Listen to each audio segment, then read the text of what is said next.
तो मैं आज आपको गोबेन टैबलेट के यूजेस यानी कि इसके इस्तेमाल बताऊंगा। मैं हूं आपका अपना फार्मासिस्ट डॉक्टर अब्दुल राफी। मैं डॉक्टर ऑफ फार्मेसी हूं, यानी मेरी जो स्पेशलिटी है वो फार्मेसी है। मैं माहिर अद्वियात हूं और आप देख रहे हैं राफी हेल्थ केयर चैनल। तो चलिए लेट्स स्टार्ट।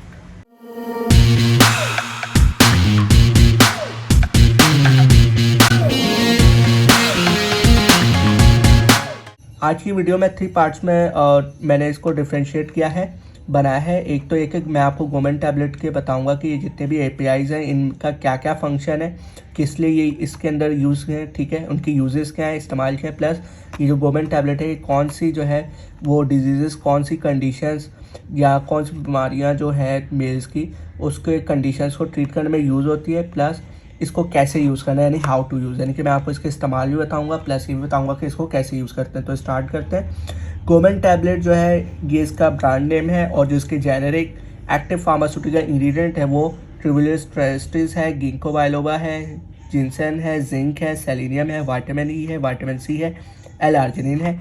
ये 28 टैबलेट्स हैं और जो इसके मैन्युफैक्चरर हैं वो एडको हेल्थ केयर है।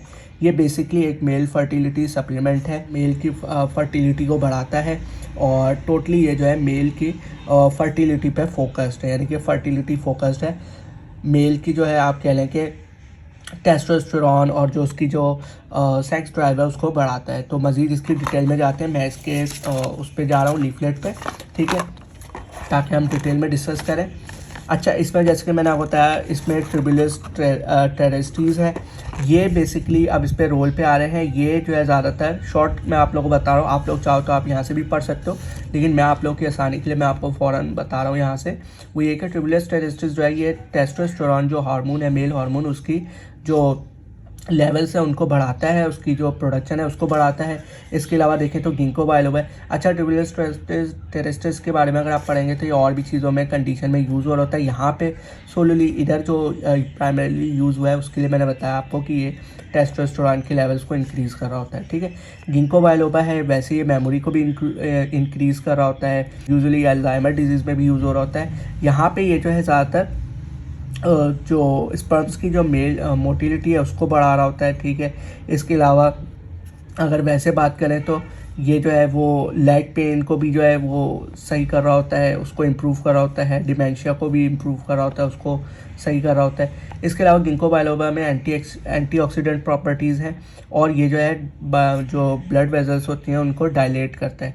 तो स्पेशली पेनिस के अंदर इसका इफेक्ट फिर आता है।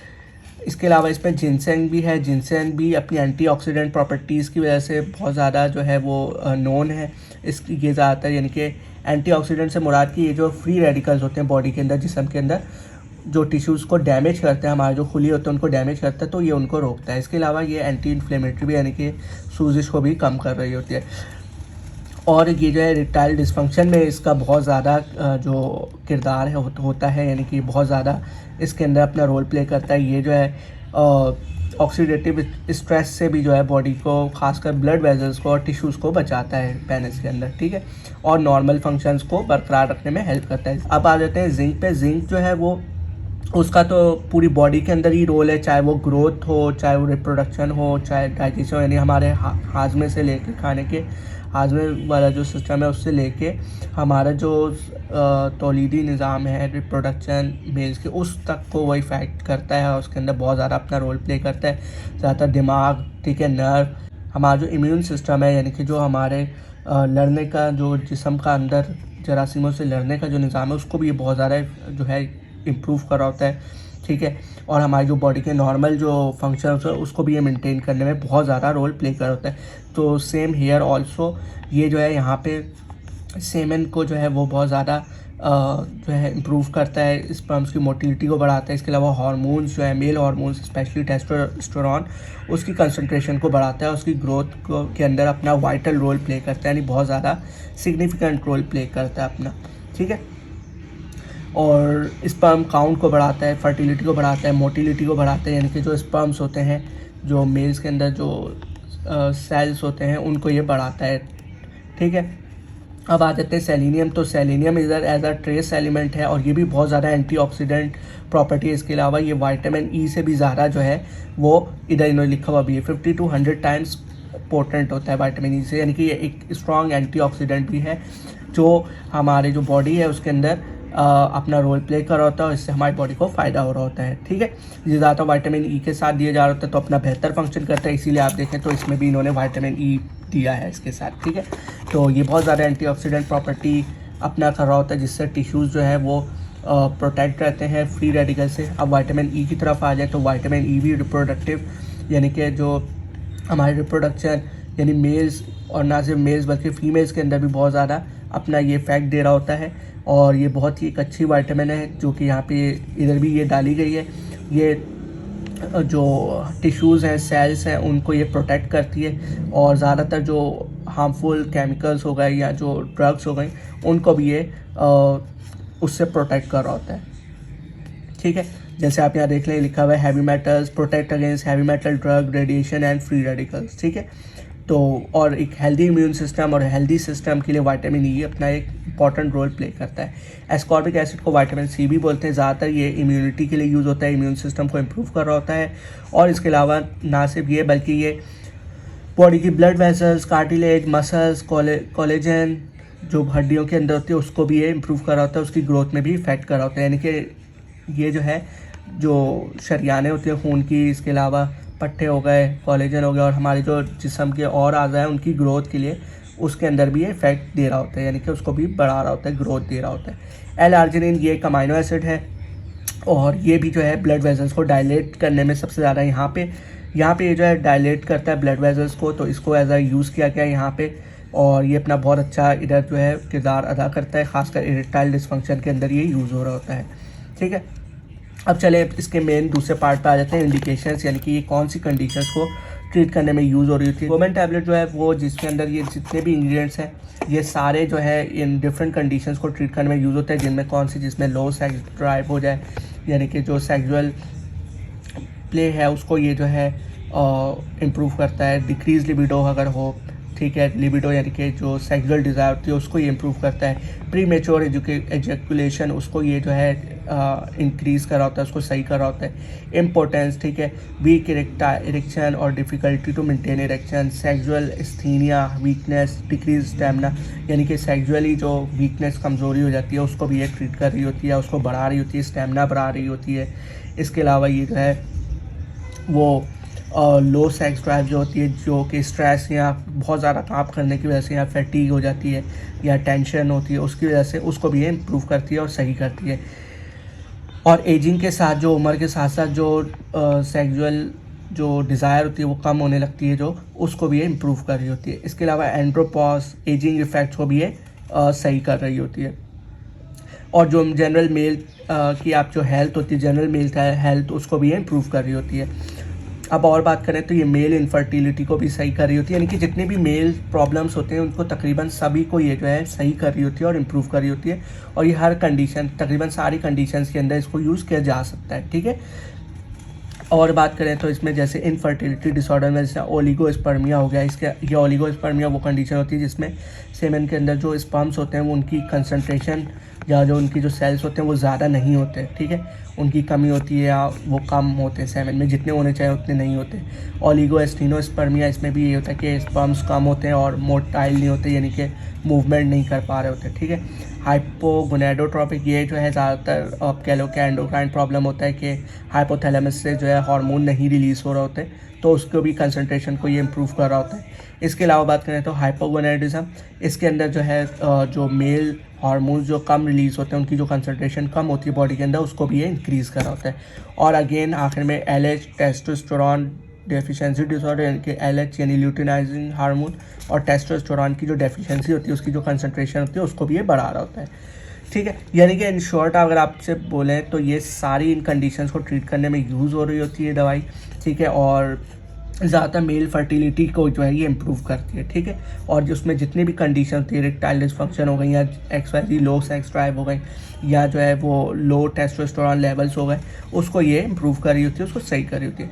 अब बात कर लेते हैं कि इसको थर्ड पार्ट में कि यार इसको यूज़ कैसे करें, हाउ टू यूज़ दिस गोमेन टैबलेट, तो उस पर आ जाते हैं। ज़्यादातर तो वैसे डोज टोटली कंडीशन पे डिपेंड कर रही होती है पेशेंट के कि उसको कितनी ज़रूरत है। ठीक है, अगर तो पेशेंट को ज़्यादा ज़रूरत है तो फिर डोज जो है वो इंक्रीज़ हो जाती है और अगर माइनर है तो फिर कम हो जाती है। ठीक है, अब अगर स्टैंडर्ड की बात करें कि भाई स्टैंडर्ड क्या है, तो आप यहाँ भी देख सकते हैं, यहाँ पे भी आपको दिख रहा होगा कि 1 to 2 टैबलेट्स वंस और ट्वाइस डेली। ठीक है, यानी कि 1 से 2 टैबलेट्स आप लें दिन में 2 बार या 1 बार, ठीक है, खाने के साथ। और ये जो ट्रीटमेंट है ये 4 to 12 वीक्स हो, प्लस उसके साथ फिर मेंटेनेंस डोज भी रखें, यानी कि आप फिर 1 से 1.5 महीना आपने इस्तेमाल किया, फिर आप उसको वापस से मतलब मज़ीद कंटिन्यू करें 1 से 2 टैबलेट्स हैं मज़ीद 2 to 4 वीक्स, ठीक है, उसको मेंटेन करने के लिए। तो बेसिकली देखें थोड़ा सा लॉन्ग कोर्स है, लेकिन इसकी इससे इम्प्रूवमेंट बहुत आती है। ठीक है, और क्योंकि इसमें डिफरेंट किस्म के इंग्रेडिएंट्स हैं तो इनको टाइम लगता है, ज़ाहिर बात है अचानक से तो नहीं ये सही करेंगे, टाइम लेंगे थोड़ा सा। ठीक है, तो यूजुअली जो मेल की इस तरह हेल्थ को इम्प्रूव करना या जो इस तरह की जो डिसऑर्डर्स होते हैं, इस तरह की जो कंडीशन तो वो टाइम लेती हैं। ठीक है, ऐसे फ़ौरन नहीं, चुटकियों में नहीं सही होती। ठीक, तो 2 to 4 वीक्स तक आप इसको यूज़ करें। ठीक, और अगर फिर भी जैसे बहुत से लोगों में कंडीशन होती है कि बहुत ज़्यादा इनफर्टिलिटी की तरफ आ रहा है, जैसे ओलिगोस्पर्मिया, तो फिर उसमें वो बोलते हैं कि मज़ीद आप जो है इसकी जो ड्यूरेशन है, जो इसका जो कह लो कि पीरियड है या जो इसका जो टाइम है वो मज़ीद बढ़ा दो, मज़ीद महीने और कर दो, यानी 12 वीक्स और, यानी 3 महीने और आप इसको यूज़ करें तवातुर से। ठीक है, और बीच में रोके नहीं। तो अब इससे होगा क्या, इससे जो है स्पर्म काउंट और मोटिलिटी जो है वो इंक्रीज़ होती है सेमेन में। ठीक है, तो इन्होंने यहाँ पे भी बोला है कि आप इतना यूज़ करके फिर आप अपना टेस्ट करवाएं, तो उसमें लाजमन जो है इम्प्रूवमेंट आएगी और उसमें बेहतरी आएगी। ठीक है, लेकिन मेन इसमें ये है कि आप अपने फिजिशियन और फार्मासिस्ट से कंसल्ट करके उनके लूप में उन्हें रखें और उनके एडवाइस के मुताबिक ही यूज़ करें, क्योंकि डिफरेंट मेडिकेशंस है, ये भी उनमें से एक है। अब डिपेंड करता है कि आपको कौन सी वाली मेडिसिन और कौन सा डोज आपके लिए सही रहेगा। आपको 2 टैबलेट्स की ज़रूरत है, आपको 1 टैबलेट की ज़रूरत है। ठीक है, कितने मंथ्स तक आपके लिए ट्रीटमेंट सही रहेगा। ठीक है, प्लस आपको मतलब कितनी डोज में दी जाए और आपको कैसे जो है आपके कितने महीनों बाद या कितने बाद आपका टेस्ट किया जाए। तो ये पूरा एक प्रॉपर कह लेंगे ट्रीटमेंट होता है जो आपको करना चाहिए। ठीक है, अगर आप वैसे भी अगर यूज़ कर रहे हैं, आपको कोई मसला नहीं है, तो आप वैसे भी अपनी मेल फर्टिलिटी या अपनी जो फर्टिलिटी है उसको बढ़ाने के लिए भी आप यूज़ कर सकते हैं एज अ हेल्थ सप्लीमेंट। ठीक है, तो उसमें भी बहुत ज़्यादा फ़ायदेमंद है। ठीक है, अब बात कर लेते हैं कि अगर ऐसे मेल जो ज़्यादातर स्मोकर्स हैं या जो बहुत ज़्यादा काम करते हैं, ओवर वर्क, स्ट्रेस आउट हुए में, वर्कलोड बहुत ज़्यादा है। ठीक है, इसके अलावा 35 ईयर्स एज से ज़्यादा है, तो फिर उनके लिए जो है वो मज़ीद रिकमेंडेड है कि वो मज़ीद थोड़ा और इसको यूज़ करें। ठीक है, यानी उनके लिए फिर ड्यूरेशन और बढ़ जाता है। इसके अलावा बात करें तो ये अगर डायबिटिक पेशेंट्स हैं तो उनके लिए भी यही बोला गया है कि आप लोग अपना थोड़ा सा ट्रीटमेंट पर आम आदमी के मुकाबले थोड़ा सा ज़्यादा रखें। ठीक है, क्योंकि उनमें एब्जॉर्प्शन भी देर से होती है थोड़ी, और प्लस इफेक्ट भी ज़रा देर से आता है। ठीक है, तो बेटर सेक्सुअल हेल्थ और बेटर सेक्स ड्राइव के लिए उन्हें रिकमेंडेड है कि वो इसको प्रॉपर तरीके से विदाउट मिसिंग एनी डोज इसको यूज़ करें। ठीक है, तो आई होप आप लोगों को अब ये तीनों पार्ट समझ आ गए होंगे कि किस तरह इसको यूज़ किया हम करना है। ठीक है, प्लस इसकी इंडिकेशंस क्या है, यानी किन किन कंडीशंस को ये ट्रीट करने में यूज़ हो रही होती है, प्लस इसके एक एक इंग्रेडिएंट का क्या रोल है इसमें। ठीक है, तो वैसे ही एक बहुत ही अच्छी और एक इफेक्टिव मेडिसिन है, और ज़्यादातर ये एक मेल सप्लीमेंट है, यानी कि मेल की ग्रोथ को मेल की जो सेक्सुअल ग्रोथ है, सेक्सुअल हेल्थ है, उसको इम्प्रूव करने में यूज़ हो रही होती है, फर्टिलिटी को बढ़ा रही होती है, मेल फर्टिलिटी को। ठीक है, सेक्स ड्राइव को बढ़ा रही होती है, और मेल हार्मोन्स की इंक्रीज़ कर रही होती है कंसनट्रेशन, जिसकी वजह से जो फर्टिलिटी है वो इंक्रीज़ होती है। ठीक है, तो ये एक बहुत ही अच्छी और इफेक्टिव मेडिसिन है, लेकिन इसके साइड इफ़ेक्ट्स भी हैं। इसीलिए मैं आपको बोलूँगा कि रिकमेंड करूँगा कि आप अपने हमेशा फिजिशियन और फार्मासिस्ट से कंसल्ट करके ही ऐसी दवाई यूज़ करें। ठीक है, एक तो आपके अपने फ़ायदे के लिए भी कि आपको कितनी ज़रूरत है। ठीक है, आपको हाई डोज में ज़रूरत है, आपको कम डोज में ज़रूरत है, तो उसके लिए भी, प्लस आपकी सेफ्टी के लिए भी। ठीक है, तो मैं उम्मीद करता हूँ कि आपको इस वीडियो से फ़ायदा हुआ होगा। मेरे चैनल को लाजमन सब्सक्राइब करिएगा, क्योंकि मैं ऐसी इन्फॉर्मेटिव वीडियोज़ बनाता रहता हूँ। तो जल्दी से जाइए और मेरे चैनल को सब्सक्राइब कीजिए। अगर आपको इस मेडिसिन से रिलेटेड या किसी भी मेडिसिन से रिलेटेड आपको मज़ीद मालूमात लेनी हो या आपके जहन में कोई सवाल हो, तो आप कमेंट सेक्शन में लिख सकते हैं, मैं आपको इंशाल्लाह रिप्लाई भी कर दूँगा। और अब अपने फार्मासिस्ट डॉक्टर अब्दुल राफी को इजाज़त दीजिए, और अपना भी बहुत बहुत ख्याल रखिएगा। ठीक है, अल्लाह हाफिज़, टेक केयर, एंड पाकिस्तान जिंदाबाद।